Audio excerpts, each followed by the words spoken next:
Apex college Makrana परिवार की तरफ से आप सभी छात्र छात्राओं का हार्दिक स्वागत है, अभिनंदन है। जैसा कि हमने कल बीएससी पार्ट फर्स्ट में कुछ टॉपिक डिस्कस किए, कुछ कॉन्स्टेंट्स थे, कॉन्स्टेंट्स के रिलेशंस के बारे में पढ़ा। आज हम पढ़ेंगे बेंडिंग। क्या पढ़ेंगे? बेंडिंग। जैसा कि मैं आपको बता दूं, सबसे पहले सबसे पहले कि इसकी फिजिकल सिग्निफिकेंस क्या है, इसके पढ़ने के पीछे हमारा उद्देश्य क्या है। जैसे आज हम कोई नया मकान बनाते हैं, कोई भवन बनाते हैं या कोई पुल बनाते हैं, तो हम किसी भी सिविल इंजीनियर का क्या लेते हैं? सपोर्ट लेते हैं। कारण क्या है? हम देखना चाहते हैं कि यह मकान, पुल या कोई भी निर्माण करवा रहे हैं, वह कितने समय के लिए हमारे लिए बेहतर साबित हो सकता है। दूसरा, वह कितने स्ट्रेस को झेल सकता है, कितने समय के लिए वह और कितने स्ट्रेस को झेल सकता है। जैसे हम मकान बनाते हैं तो इंजीनियर्स जो एक नक्शा बना के देता है, उसमें लिखता है कि इसमें इतने कैंटिलीवर बीम लगेंगे, इतने कॉलम भरे जाएंगे। तो किस प्रकार से वह कुछ फोर्सेस की कैलकुलेशंस करते हैं, किसकी कुछ फोर्सेस हैं वह उनकी कैलकुलेशन करते हैं, और आफ्टर दैट वह हमें बताते हैं कि आपको इतने बीम लगेंगे, इतने कॉलम लगेंगे और यह इतना मंजिला हो सकता है, यह इतना मंजिला हो सकता है। अर्थात किसी भी कंस्ट्रक्शंस के लिए हम जो भी बीम, कॉलम जो भी भरे जाते हैं, उनमें मेनली जो कैंटिलीवर बीम्स हैं अर्थात बीम हैं, उनका प्रयोग बहुत किया जाता है। जो भी आरसीसी अर्थात रेनफोर्स कंक्रीट सीमेंट है, उसमें भी काम में लिया जाता है। उससे मकान बनाने वाले सभी में यह काम में लिया जाता है। तो यदि हम देखना चाहें कि चीज़ें कुछ किस प्रकार से हैं, तो मैं देखता हूँ कि कोई बीम है, ये क्या है? कोई भी बीम है, ये क्या है? कोई बीम है।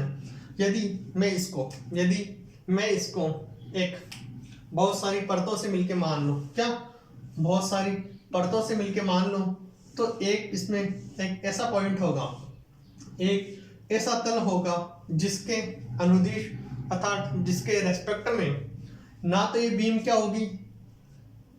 कंप्रेस होगी, ना क्या होगी? कंप्रेस होगी, ना एक्सपेंड होगी। ना तो कंप्रेस होगी, ना एक्सपेंड होगी, अर्थात ना संकुचन आएगा ना प्रसार आएगा। जब इसमें ना संकुचन आएगा ना प्रसार आएगा, तो क्या होगा? इस तल को कहेंगे न्यूट्रल एक्सिस। क्या कहेंगे? Neutral axis. Neutral plane and जो एक्सिस है इसको कहेंगे न्यूट्रल एक्सिस। एक्सिस को कहेंगे न्यूट्रल एक्सिस और जो तल है उसको कहेंगे न्यूट्रल तल। क्या? Neutral plane. आगे हम देखते हैं कि बेंडिंग होता क्या है। तो यदि एक समान अनुप्रस्थ काट क्षेत्र अर्थात उसका एरिया ऑफ क्रॉस सेक्शन कैसा होना चाहिए? उसका एरिया ऑफ क्रॉस सेक्शन बिल्कुल रेगुलर होना चाहिए, अर्थात दूसरी कंडीशंस होनी चाहिए उसकी मोटाई अर्थात जो thickness of rod is very very less than लंबाई, अर्थात length is very very greater than it's thickness. ठीक है। तीसरा जो भी है वह होनी चाहिए समदेशिक। समदेशिक का मतलब है कोई रॉड है, कोई भी चीज समदेशिक कब होगी? जब उसमें उसकी फिजिकल क्वांटिटीज एक डायरेक्शन में जाने पे क्या होती है? सेम होती है। क्या होती है? सेम होती है। जैसे कि मैं इस पॉइंट पे इसका रिफ्लेक्टिव इंडेक्स निकालता हूँ, वह कुछ आता है, इस पॉइंट पर निकालना चाहूँ वह भी सेम आनी चाहिए। वह क्या होते हैं? समदेशिक। हम जो भी कर रहे हैं उसके लिए है कि लंबाई क्या होनी चाहिए? बहुत ज़्यादा होनी चाहिए, बजाय चौड़ाई की। लंबाई क्या होनी चाहिए? चौड़ाई की तुलना में बहुत ज़्यादा होनी चाहिए, समदेशिक होना चाहिए। तीसरा, जैसे कि हमने पढ़ा कि कोई भी uniform area of cross sections हैं, तो जिसमें बंकन की स्थिति में किसी भी अनुप्रस्थ काट क्षेत्र पर अनुरूपण प्रतिबल उपेक्षणीय माना जा सकता है और उसे ही बीम कहते हैं। हम सीधा सा देखते हैं कि जो भी तल है जिसके एक अलोंग ना तो एक्सपेंशन होगा, ना कंप्रेशन होगा, ना लंबाई में बढ़ेगी ना लंबाई घटेगी, वह कौन सा प्लेन होता है? वो होता है आपका न्यूट्रल प्लेन या उदासीन तल। जो एक्सिस होती है, जिस एक्सिस के अलोंग हम लेते हैं उसको कहते हैं न्यूट्रल एक्सिस या उदासीन न्यूट्रल एक्सिस। ठीक है। अगेन हम देखते हैं कि बेंडिंग किस प्रकार से होती है। यदि हम देखते हैं कि न्यूट्रल एक्सिस है, उसमें क्या होगा कि हम एक डायग्राम बनाएंगे, हम एक बेंडिंग के लिए डायग्राम बनाएंगे।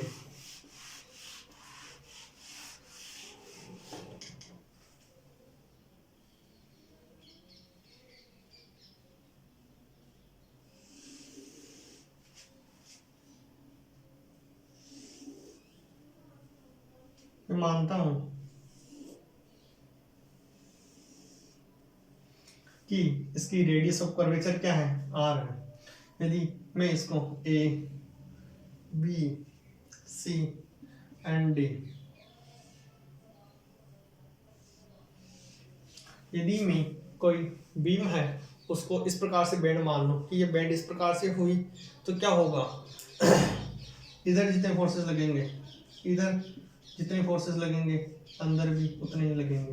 ठीक है, ये इधर लगेंगे तो इधर फोर्स, यदि इसको लंबाई बढ़ेगी तो इधर लगेंगे, और यदि कंप्रेस होगी अर्थात यदि एक्सपेंशन होगी तो इस प्रकार से होगी, कंप्रेशन होगी तो इस प्रकार से, मतलब लंबाई बढ़ेगी तो क्या होगा ऐसे, कंप्रेस होगी तो ऐसे। देखो लंबाई बढ़ रही है तो फोर्सेस क्या हो रहे हैं, इधर देखो ऐसे, कंप्रेशन हो रहा है तो ऐसे, मतलब लंबाई कम हो रही है तो कुछ ऐसे। यदि मैं इसका नामकरण करना चाहूँ ए बी सी डी, यदि हमने इसका नामकरण किया जहां पर यह पी क्यू, यदि इसकी लेंथ क्या थी, आर थी, क्या थी हम मानते हैं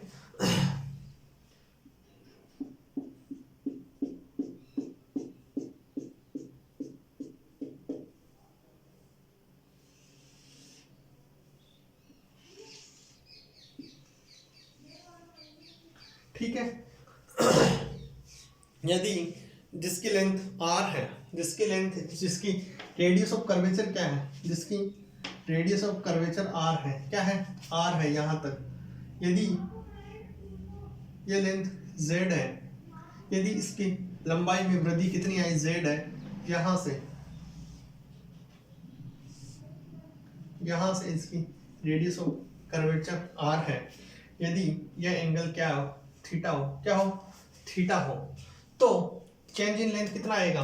यदि हम देखते हैं कि इसमें पहले इसकी बी हम लिखते हैं पी और क्यू, यदि हम लिखते हैं पी क्यू, क्या P Q and P Q dash, क्या पी क्यू, हम मानते हैं कि पहले लेंथ पी क्यू थी, फिर क्या हुआ पी क्यू डैश, क्या हुआ पी क्यू डैश, पहले पी क्यू लिख देते हैं, फिर क्या होगा पी क्यू डैश, पहले यहाँ पे लिखते हैं इस पॉइंट को P, this is will Q, this is P dash and this will be Q dash. हम देखते हैं कि इसकी लंबाई में वृद्धि कितनी आ रही है, Z की, कितनी Z की, तो मैं लिख दूं कि PQ डैश बराबर, PQ बराबर क्या था, पहले R डैश था। बंकन से पूर्व मैं चीजें लिख रहा हूँ, ध्यान से देख लो, बंकन से पूर्व जब बेंडिंग नहीं हो रही थी, तो हमने क्या देखा, P dash Q dash equal to P Q equal to R theta, P dash Q dash equal to P Q equal to क्या था, R थीटा। क्योंकि हमें पता है कोण बराबर क्या होता है, चाप बटा त्रिज्या, कोण बराबर क्या होता है, चाप बटा त्रिज्या, चाप क्या होगा, कोण इनटू त्रिज्या। ये था बेंडिंग से पूर्व, लेकिन बेंडिंग के बाद क्या हुआ, आफ्टर बेंडिंग के बाद होगा जो भी लंबाई में वृद्धि आएगी वो कितनी आएगी, r plus Z into theta, क्या आएगी r into Z plus theta. मैं देखूंगा चेंज इन लेंथ कितनी आएगी, यदि मैं चेंज इन लेंथ अर्थात विकृति कितनी आएगी, r plus Z into theta minus R theta, किसके बराबर आएगी, यह आएगी आपके जेड थीटा के बराबर, किसके, जेड थीटा के बराबर। मैं यदि विकृति देखना चाहूँ, विकृति क्या होगी, विकृति आपके होगी Z theta upon R theta, क्योंकि चेंज ये क्या है, चेंज इन लेंथ, ये क्या है change in length upon original कितनी, आर थीटा, थीटा से थीटा कट गया, विकृति कितनी आई, जेड बाई आर, क्या आई विकृति आई आपके पास कैपिटल Z बाई आर के बराबर। विकृति किसके बराबर आई, Z के बराबर, Z बाई आर के बराबर। यदि मैं इसका यंग्स मॉडुलस निकालूं। यंग्स मॉडुलस क्या होता है? तनन प्रतिबल बटा विकृति। क्या होगा? तनन प्रतिबल बटा विकृति। तनन प्रतिबल क्या होगा? तनन प्रतिबल होगा आपके, तनन प्रतिबल किसके बराबर होगा? बल यानी यंग्स मॉडुलस इनटू विकृति। यंग्स मॉडुलस लिख दो। विकृति क्या है? Z by R. क्या है? Z by R. यदि मैं इस बीम को किसी एलिमेंट के रूप में मान लूं, क्या मानूं? यदि मैं किसी बीम का एक एलिमेंट मान लिया जाए, यदि हम इस पूरी बीम को एक एलिमेंट, इधर देखिए, J K L M कोई बीम का एलिमेंट है जिसकी EH क्या है? EH न्यूट्रल एक्सिस है। न्यूट्रल एक्सिस से Z ऊंचाई पर कोई पर भी एरिया लिया हो, क्या है? Del A. क्या हमने क्या किया?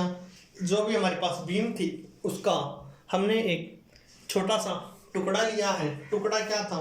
टुकड़ा था हमारे पास JKLM, उसके एक न्यूट्रल एक्सिस है। न्यूट्रल एक्सिस कौन सी है? EH है। यदि EH न्यूट्रल एक्सिस है तो उससे Z ऊंचाई पर हमने डेल ए एरिया लिया है। यदि मैं इसका इंटीग्रेशन करना चाहूँ, मैं मान लूँ कि कोई भी, यदि अब मैं मोमेंट की कैलकुलेशंस करेंगे, किसकी? यदि हम मोमेंट की कैलकुलेशंस करते हैं जो कि BD³/12 आता है। क्या आता है? BD³/12। किस प्रकार हम वही डेरिवेशंस करना चाह रहे हैं। BD³ क्या आता है? 12। हम देखते हैं कि तनन प्रतिबल क्या आएगा? तनन जो भी रेस्टोरिंग फोर्स, देखो इधर देखो, स्ट्रेस बराबर क्या होता है? थोड़ा सा इंग्लिश में लिखूंगा। स्ट्रेस बराबर क्या होता है? Restoring force upon area of cross section. यदि मैं रेस्टोरिंग फोर्स निकालना चाहूँ, यदि RF निकालना चाहूँ, क्या आएगा? Stress into area. हमारे पास जो अभी स्ट्रेस आया वह किसके बराबर आया? Young's modulus Z by R into del A के बराबर। रेस्टोरिंग फोर्स की वैल्यू आएगी Z by R into del A into Young's modulus. यदि मैं मान लूं कि उदासीन तल के सापेक्ष बल का बल आघूर्ण, उदासीन तल के सापेक्ष मैं लिखूंगा न्यूट्रल एक्सिस के सापेक्ष बल का बल आघूर्ण। यदि मैं न्यूट्रल एक्सिस के पैरेलल में या न्यूट्रल एक्सिस है उसके अनुदिश या सापेक्ष में बल आघूर्ण निकालना चाहूंगा, वह किस प्रकार से आएगा? वह आएगा y यानी Young's modulus Z by R into del A into Z। क्या आएगा? वह आएगा आपके पास y into Z by R del A into Z। किसके बराबर आएगा? ये Z² by R Young's modulus into del A के बराबर आएगा। ठीक है। यदि मैं Z² आर और यंग्स मॉडुलस को एक साथ लिख दूं तो बचेगा क्या? Del A. क्या बचेगा? Del A. यदि मैं इसको IG के फॉर्म में लिखना चाहूँ, तो यदि मैं पूरा निकालना चाहूँ तो क्या करूँगा? पूरे के लिए यदि मैं क्या करूँ? इंटीग्रेशन कर दूँ या समेशन कर दूँ, दोनों में बात एक ही है।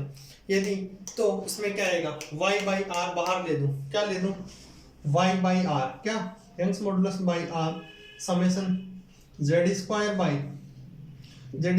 Into del A. क्या? Z² इंटू डेल ए क्या है? Z² बाई डेल ए को मैं यदि किसी, अब हम लिख रहे हैं JKLM पूरे के लिए निकालना चाहें तो क्या होगा? यदि हम बंकन आघूर्ण निकालना चाहें, क्या निकालना चाहें? बंकन आघूर्ण, तो G इक्वल टू क्या होता है?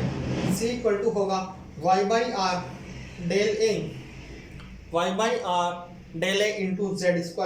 क्या होगा? यदि हम y by R into Z² into del A, हम JKLM के लिए पूरे के निकालना चाहें तो क्या बचेगा? y by R into summation Z square into del A. Del A क्या है? एरिया है। यदि वह किसके बराबर होगा? वह सबके सम के बराबर होगा। और यदि हम उसको y बाई आर इंटू आई जी लिख दें, यदि हम उसको लिख दें y बाई आर इंटू आई जी, इधर लिख देता हूँ। यदि मैं y बाई आर इंटू आई जी लिख दूँ, क्या लिखूँ? आई जी। जहाँ पर आई जी की वैल्यू की, ये किसकी मान है? ये जी की। आई जी क्या होगा? आई जी देखो क्या होगा, यदि मैंने क्या लिखा, ये होगा जेड स्क्वायर इंटू डेल ए। आई जी बराबर क्या होगा? Z square into del A. क्या होगा? जेड स्क्वायर इंटू डेल ए। ठीक है। यदि हम जे के एलम को एक आयताकार, यदि अब हम किसी आयताकार ब्लॉक या रोड के लिए जिसकी चौड़ाई क्या है, जिसकी चौड़ाई b है और लंबाई क्या है? लंबाई d है, तो उसके लिए क्या होगा?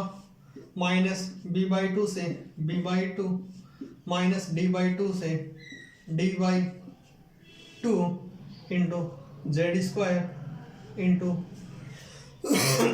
Z square dx into D x into dz। यह उसके लिए आएगा। यह किसके बराबर होगा? यह बी डी क्यूब बाई 12 के बराबर होगा। यह किसके बराबर होगा? यह होगा आपके बी डी क्यूब बाई 12 के। किसके बराबर? B D cube by 12।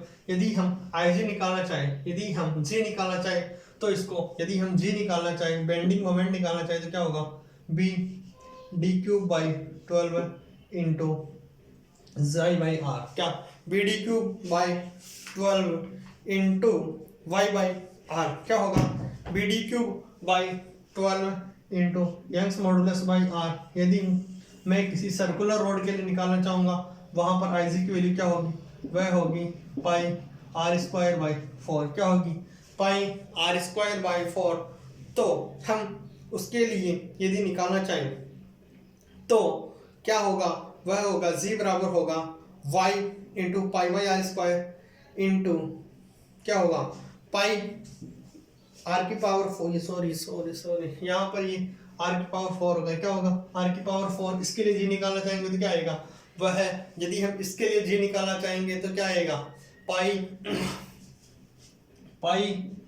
Are की पावर 4 बाई आर की power 4 by 4 into Y by are.